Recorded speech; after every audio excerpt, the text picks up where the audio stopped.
முதல்ல நீங்கள் first play store open பண்ணி என்னென்ன சொல்கிறீங்க, ப்ளே ஸ்டோரை ஓப்பன் பண்ணி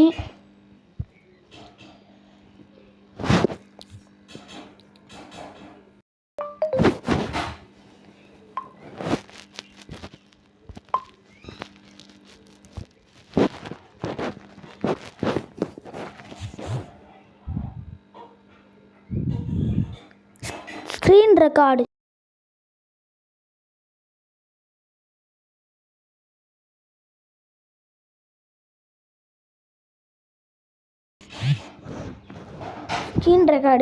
அப்படின்னு ஓப்பன் பண்ணிக்கோங்க. அது டவுன்லோட் ஆகட்டும். ஆனோடனே 1 2 3 4 4ஆவதாக கிளிக் பண்ணி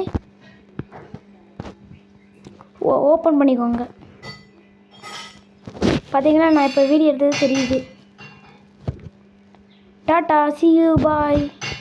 அப்படியே ஒரு சப்ஸ்கிரைப்பு லைக்கு பட்டனை கிளிக் பண்ணி விடுங்க. எனக்கு எல்லாமே வந்து நான் எப்போல்லாம் வீடியோ போடுறேனோ அதெல்லாம் உங்களுக்கு தெரியும். Tata, bye, see you, bye.